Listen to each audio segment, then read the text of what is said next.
This is the Shiftheads podcast with Shane Hewitt and friends. Welcome to the Shiftheads podcast. I'm Shane Hewitt. Very special guest joining us today to talk about all things food and I think grocery bags. Sylvain Charlebois, Agri Foods Lab, Dalhouse University. He's here. He's back. How are you? Hey, good, Shane. How are you? I'm good. Thank you for joining us here on the conversation. This is our first one post radio show where you're just joining That's right. on the call. Yeah, so this is kind of fun. It's been Well, from my end, everything looks normal, to be honest. Yeah. You have the same setting. Yeah. You don't have your beard anymore, but you look clean. My goodness. I do shower from time to time. Is that your New Year's resolution, to look clean? Yeah, no. To shower. I don't need to shower right now. I have nowhere to go. I have nothing to do. The only thing I do is prepare for video calls, it seems, these days. Yes. Yeah, it's very good. It's been I did share the photo of us when you came and saw me when the show ended, didn't I? Because I know that a lot of the audience will listen to this. I did want to say, I mean, I know that you and I have chatted about it privately, but that meant a lot to me, and I appreciate you coming in and having a beer and making sure everything was okay after that. That's an amazing thing to do.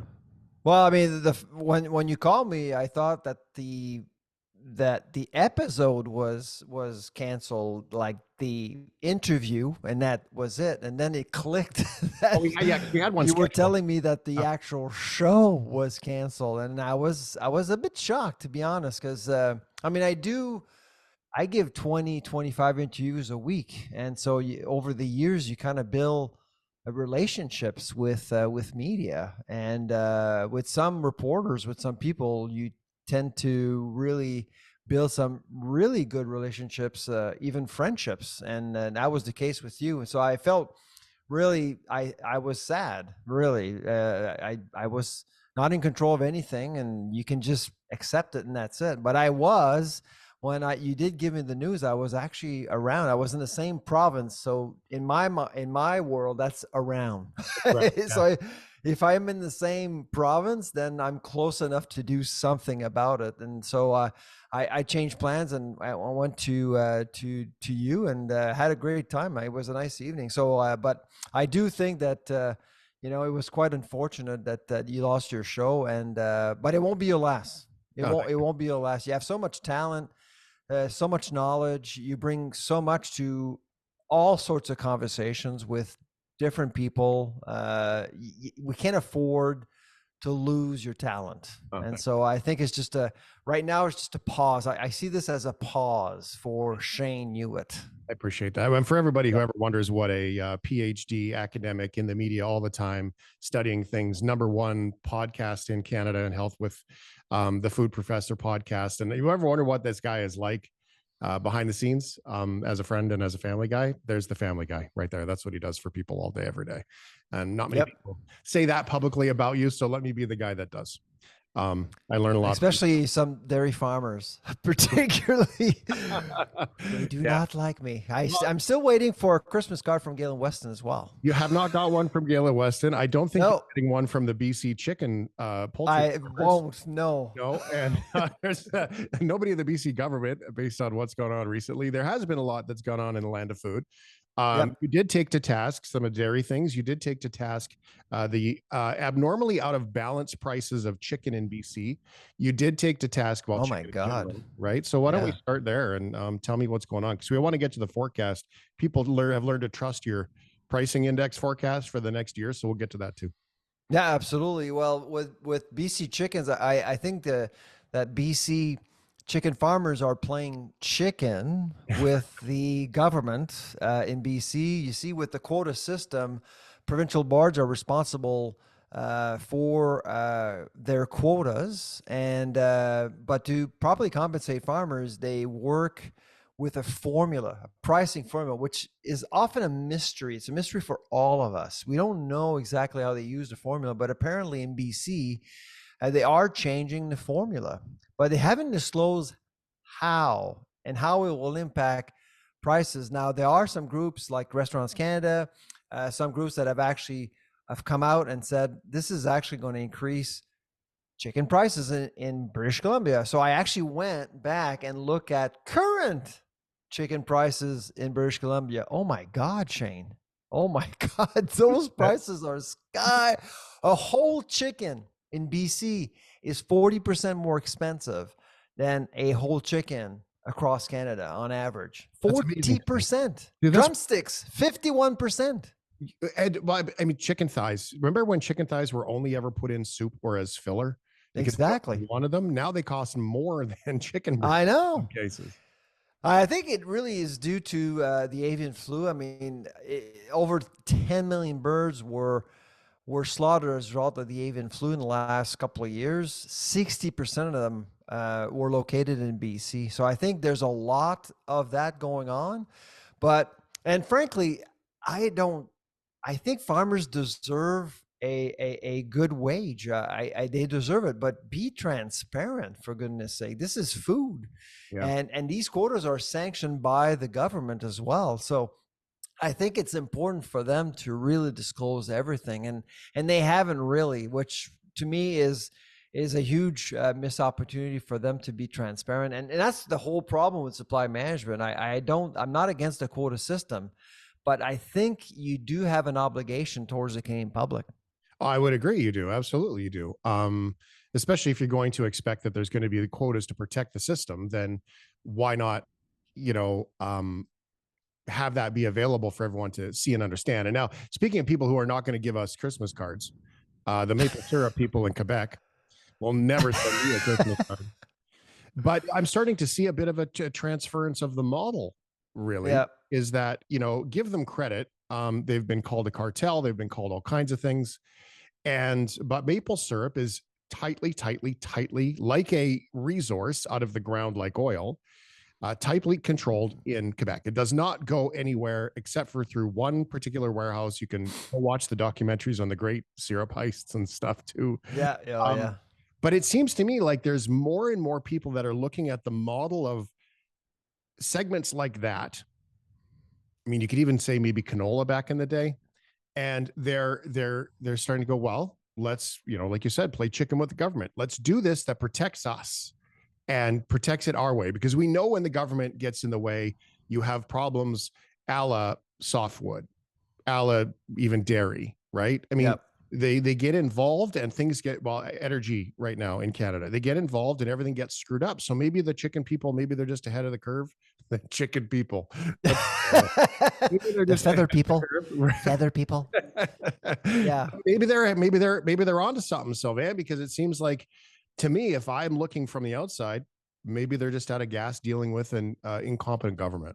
And if you're if you're living outside BC, you still need to pay attention, because this is likely to impact other boards across the country. They're going to change the formula, which is why I think it's important to know what is being changed, because I can bet you that Alberta, Saskatchewan, Manitoba, Ontario, Quebec, the Atlantic here, everyone's going to look at what happened in BC and they're going to make some adjustments, and chicken prices are going to rise yet again. And chicken is actually the most popular animal protein source for Canadians. Almost half of all animal proteins consumed is chicken in this country. So you kind of have to be careful what you do with chicken prices in Canada. It's incredibly popular.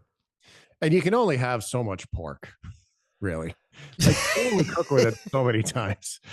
And beef is extremely expensive too. So that's why chicken has been incredibly popular in recent years. And so that's why I think it's important that we make this industry accountable. But the problem, Shane, is that politicians don't understand the system. They just don't. And so they don't dare challenge boards, because they have a lot of power, and tremendous amount of power. Well, yeah. I mean, that's where you get into this monopoly conversation, which is very difficult. And why monopolies for pricing is one thing, and governments are afraid of monopolies because of jobs. And if you have a business that's going to get themselves into an argument, all they have to do is start threatening to cut jobs, and tell you what, politicians don't like that number ever. So, but when it comes to supply management, I actually tweeted last week, supply management owns Ottawa, all of it. Do you know who retweeted that?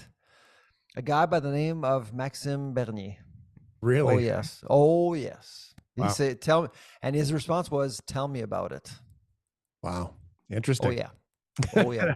Not the dancing eyebrows. Yes, that's right. It is interesting, and it's a very, very scary notion. I mean, I just it is expensive. I look forward to the day where you say, Shane, guess what? The price of beef has gone down 75%. You can afford to have a steak again. That's not true.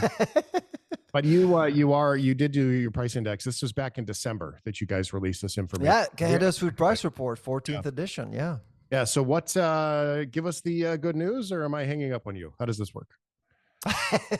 Not this year. Okay. So we are expecting the food inflation rate to probably land anywhere between 2.5 to 4.5% by the end of this year.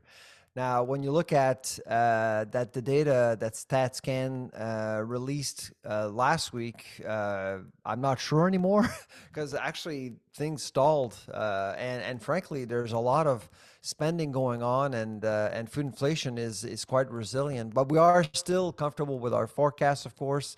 We're 10, 11 months away from the end of the year, so a lot can happen. But we are expecting loyalty to the big battle. A lot of us are bargain hunters now. We go everywhere to find deals. We trade down. We look for dollar stores. We look for the giant tigers of this world. Yep. And we're desperate, and grocers know that. And to get us back, they'll have to offer us loss leaders, good rebates, and generous loyalty programs.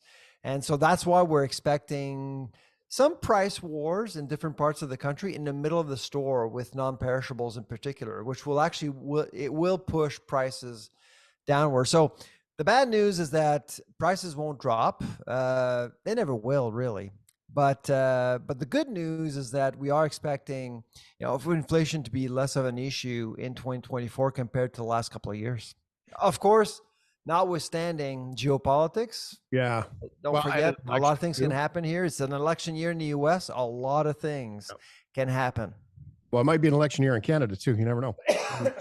I don't think so. I don't think so. I gave up prognosticating about that one. I know you're in Alberta, and I know a lot of people in Alberta are wishing for an election. And frankly, I think we're long overdue. When you have an unpopular minority government like that, I think the Canadian public is asking for a right to say something about this, but I don't think we'll have the right to say something about this until next year because of this nice little deal that the NDP has. And the NDP has no money, and so that's the big one. That's really the big one, right? That's the big one. And the Conservative can actually get a majority right now without Quebec, and that's a scary thought for the Liberals, really. And that's a scary thought for the Bloc. So it's not going to happen. No, if I still were going to bet over a beer, which we should, I would still say the fall. There's a lot of people that said the spring. There's no way it's the spring. But I would. Oh, it is going to be the fall. Absolutely. Fall 2025. Yeah. See, and I think you could be right, because that's the last minute. That's the deadline. Yeah. I'm still trying to stay positive. I'm going to say fall. What concerns me is that, of course, as you know, Shane, because you follow politics probably way more than I do, the outcome of the November election in Washington will bear a great deal on what will happen in Ottawa. And so if we have a new Trump administration in the United States, I think it is going to help Trudeau.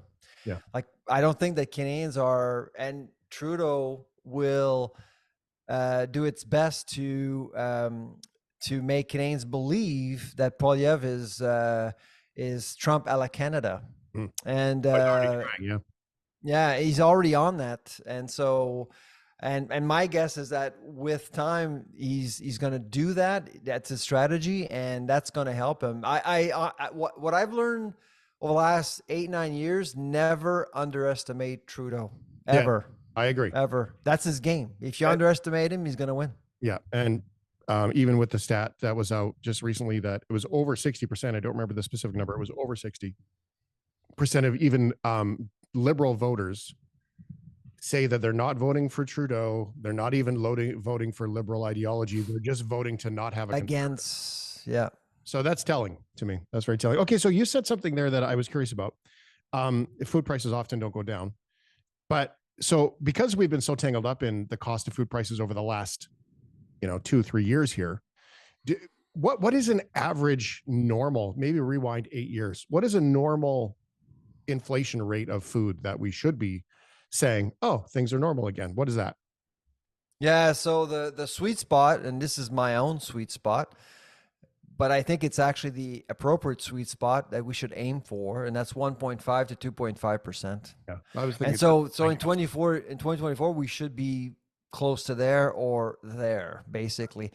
And a lot of people in 2023, what really concerned me is that a lot of people just demonize inflation. Like they just basically said inflation's bad. Actually, inflation is important. We need inflation. We need food inflation.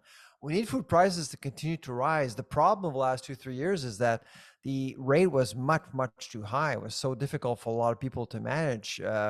And of course, we saw in the data that more people actually spent less on food as a result. And so that's why you want wealth to be created within the food system to encourage investments, to make sure that our food remains safe, to keep food fraud as low as possible.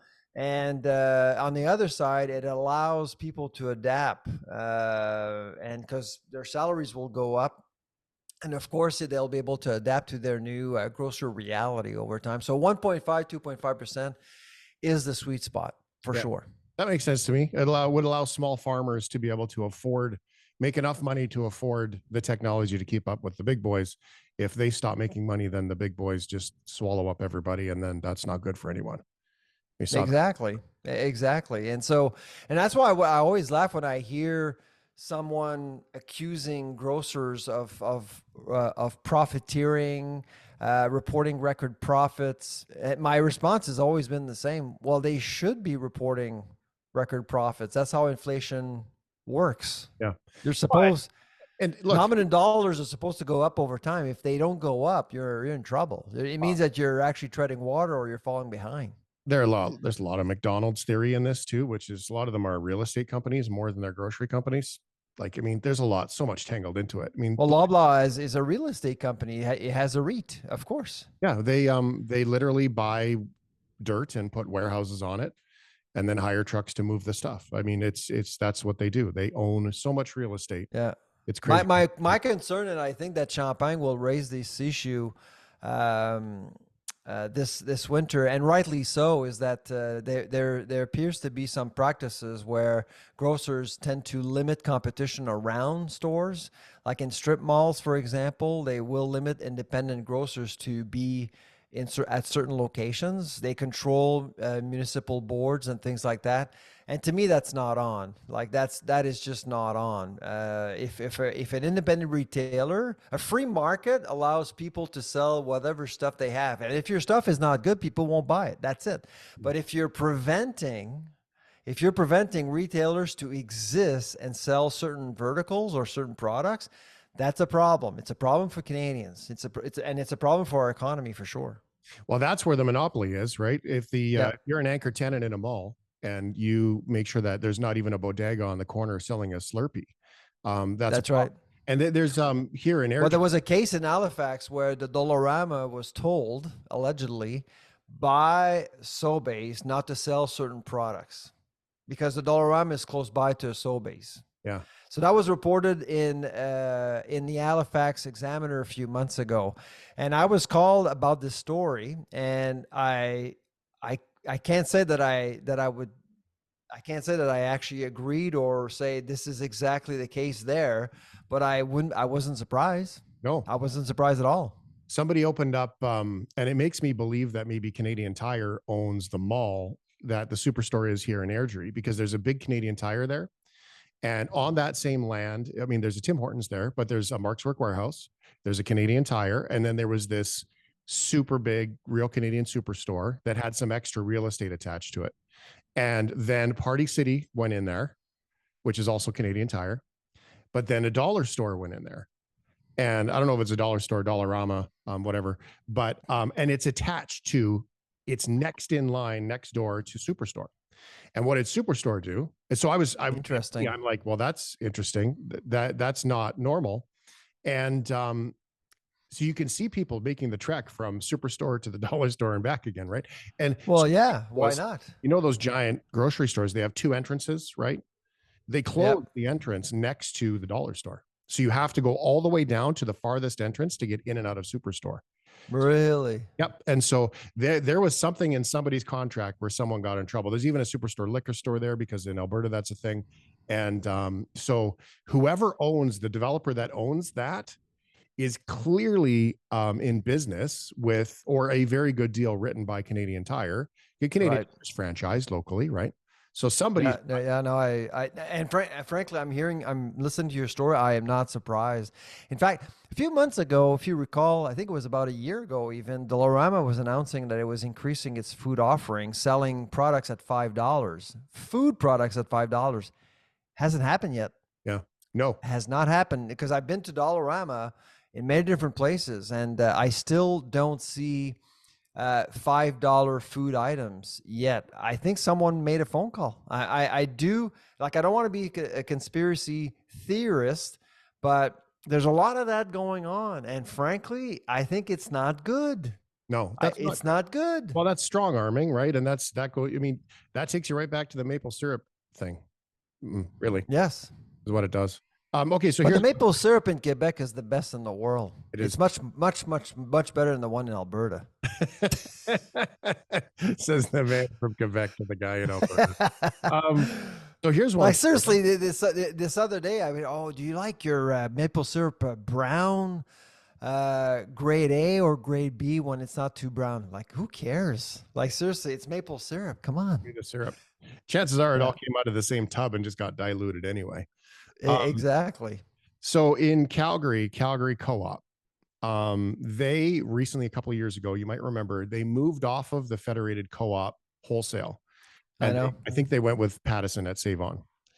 And everyone was really surprised by that. Now, Pattison's reach in Western Canada is huge. For those who are from Ontario, that you won't understand that one, but they are the biggest independent player, I'd say, in Western Canada. In Canada, yep. Yeah, and so they will continue to grow, and they've done a great job with it. And the Calgary Co-op stores is a full-on grocery store for those who don't know them. They did that. And then now they've made the move with the points. I don't know if you heard the story. Are you a shareholder of Co-op? Well, I am, because I have a member. You are? Right? Yeah.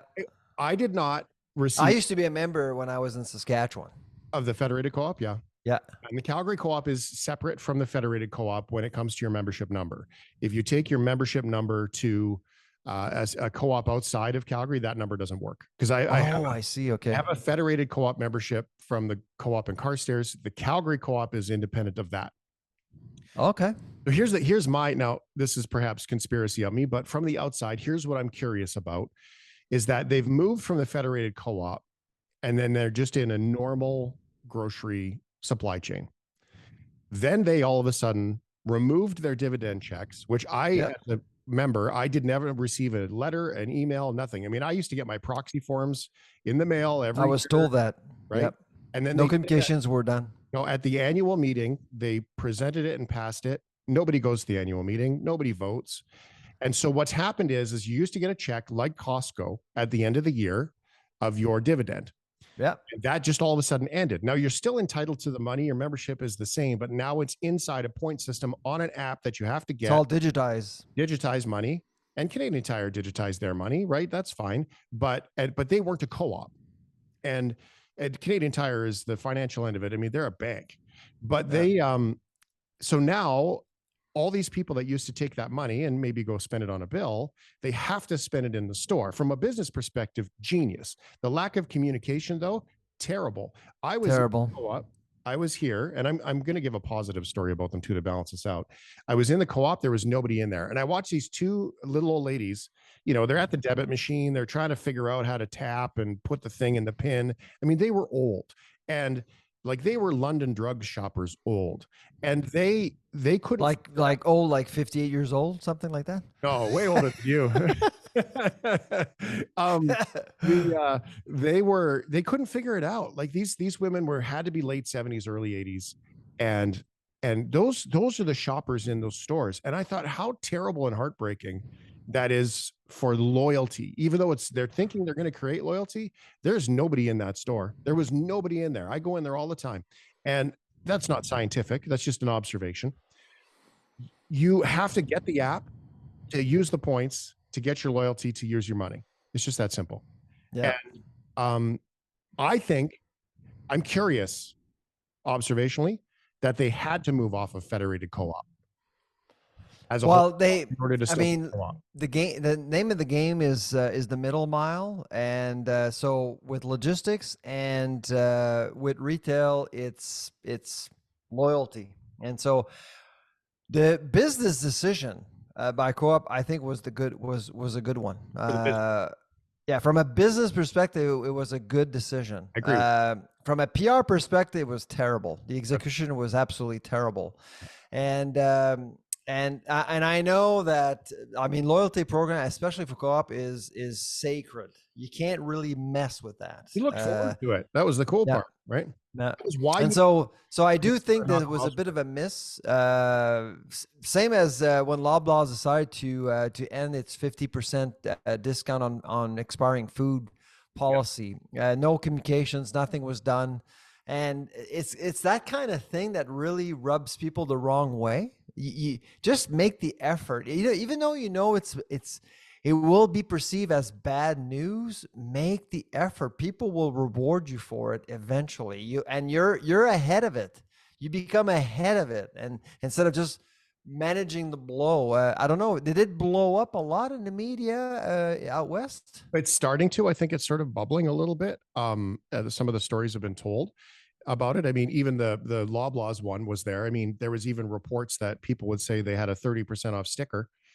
And most stores do 30% off. I mean, there was nothing wrong with 30% off, and it would still actually ring through as 50% off. That's how poorly. The Loblaw story, I mean, basically, you're looking at the reason why we were talking about the 50% in the first place. And there was no announcement, so I actually checked with Loblaws, and they confirmed it. And I basically asked them, do you mind if I actually take your email and post it on X? And they said, no problem.